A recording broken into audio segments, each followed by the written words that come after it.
Uh, Good evening, ma'am. I know this is a off the shelf, a little session that we are recording for Friday, owning that it is going to be a session for Women's Day.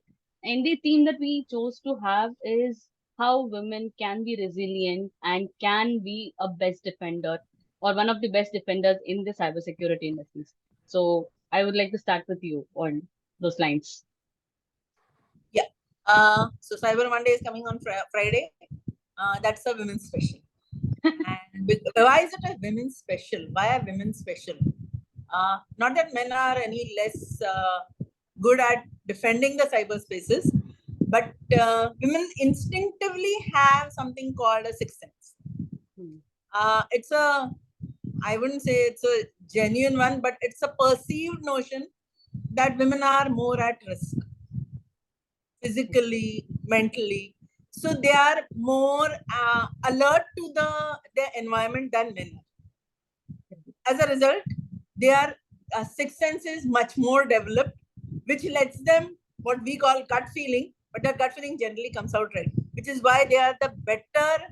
I wouldn't say the best, but then even then they are the better first responders because they have emotional resilience in themselves.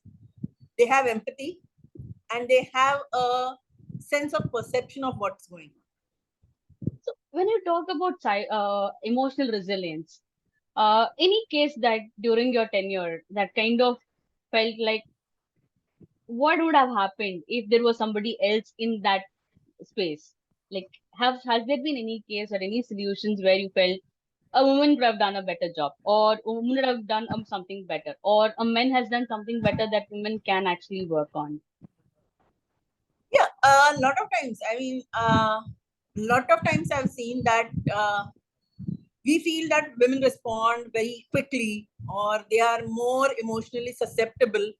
But when I see women not just as responders, as a part of their family, when it is a threat that comes, whether it is from the physical space or the cyber space, they are the ones who feel like Jhansi ki Rani. Otherwise, they might be very big, meek. And otherwise, they might not be really somebody who comes to you as an aggressive or somebody who would push things through. But let that woman feel that somebody who's close to her need not be, and women have this advantage. They don't believe only their family is there, something that is close to them, their friends, their neighbors. If they feel that that environment is being threatened, then they become 10 times as much stronger as anybody else. So that strength comes only in the situation where that she feels there is a threat. There is a threat to a loved person.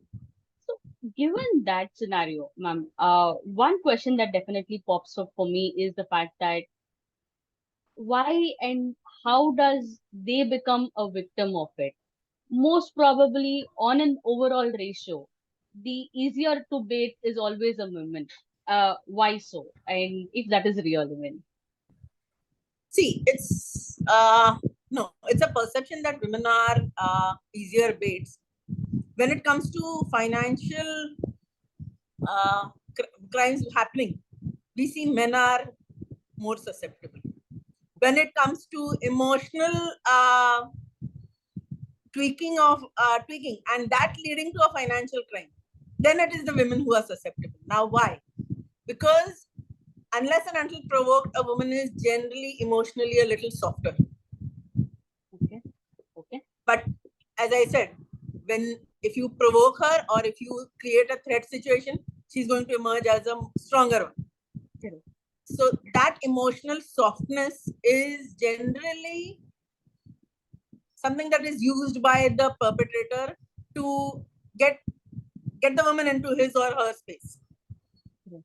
When it comes to, but I've seen that most of the times when a woman is threatened or targeted, she is much more confident when she comes out. She wants to come out of it. She does not believe that I should keep my mouth shut. I should not speak this out.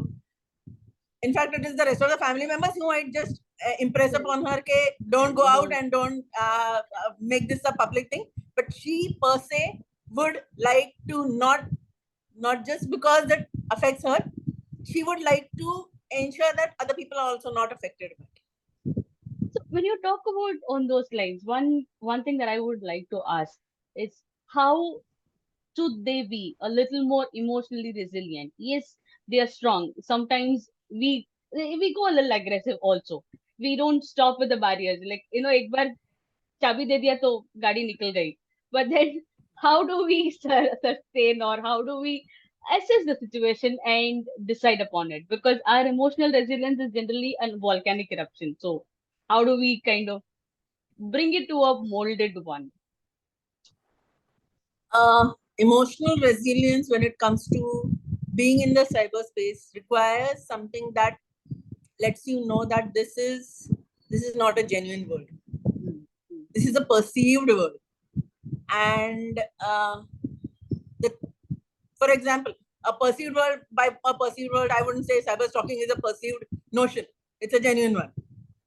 So that's not a perceived notion. But when it comes to something like cyberbullying, or when it comes to something like somebody making an appeal to you for a donation, or somebody making an appeal to you as in, we see a lot of romance scams are happening on the social media. So when it comes to an appeal to you that I like you, stop, think. Why would somebody who does not even know me, does not understand me as in, understands me only as to what I put out on the social media, like me? Or if there is a bullying happening, how do I stop it? I stop it at my end.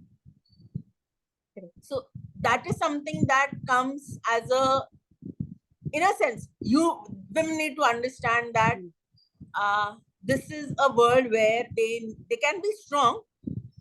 They need to understand that this is not a real. So when you talk about that, and you brought in the right context, because some of the things that I, as the person, kind of post, and I get a quick notification saying that somebody wants to get into connection with me, be it anywhere. For a minute, I'm like, why? That question comes out. But when it comes to romance or online relationship, that why comes very later, very much later in certain senses. Why does that basically happen? Where do we actually need that tweaking? Evidently, because somebody who gets trapped into a romance scam or on online scams or relationship scams or on dating apps where people appear to be something else, then they try to con them, is because originally that woman is looking around for a stable relationship. She feels that lack of maybe love, enough of somebody caring for her. So that is an easier prey. And that is not just for women. For example, romance scams do happen with men also. So the perception that women are more susceptible is because women probably come out very easily saying that, yes, I have been scammed. Men will never admit that, yes, I have been romantically scammed.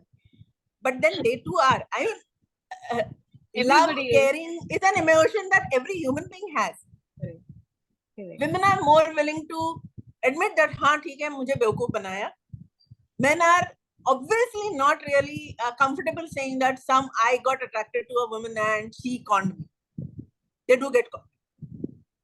So this reminds me to one of the statements that initially when I had met you, you mentioned that everybody is susceptible for being scammed. It's just that it's just a wrong day that they caught you. That's it. And there's nothing wrong about admitting the fact. So given that, hats off to the women that we've seen today. And given that this is a very short edition, I would like to hear a few last words for the special edition on women from the first defender yourself. Yes, definitely. One, remember you are a mother, a nurturer, so you are responsible for your children. Teach your children the right way of being on social media. If you're an educator, then the responsibility is equally, do not believe that those children that who are in front of you are not your children. So be empathetic to them, be aware of the cyber issues that they might be having. As a wife, yes, you need to understand that your husband is going to be again susceptible, and be aware of the fact that of what they are doing in their lives. As a daughter, your parents probably are old. They are not from the generation which has been using apps or the internet very often. It has come to them at a very later stage. So you need to be there for them, patiently explaining to them how they are susceptible, everybody is, and how they can be safe in that space. I believe that the woman has the ability to, we unfortunately have the ability to multitask, and we believe we can multitask. And let us actually multitask in this area. Let's not pull ourselves back from multitasking in this one area. There are other areas where I might say that, okay, you don't have to become a superwoman. You are not a superwoman. You don't have to be one. You can leave out some tasks. You can delegate some tasks. But this is one thing I would say, that take it upon you, because you're the one who is more emotionally available and emotionally empathetic to other people's problems. Thank you. Thank you so much, ma'am. I know n number of people who are handling their own dreams in terms of doing certain PhDs, certain activities. They are working and they are mothers who are having their in-laws and mothers as well as kids being in the 10th. I know there are a lot of people on those lines trying to, get their day done with multiple works. And thank you so much for this very quick session. Again, time has never been a problem. It has always been my enemy for some reason, especially with you. And yeah, we will look for the next continuous session on the cyber stalking. But happy Women's Day to all of them, ma'am, on the cyber resilience, emotional Women's resilience. Day to everyone, and stay safe, stay cyber safe. Yeah. Thank you, ma'am. Thank you so much. Thank you. Thank you.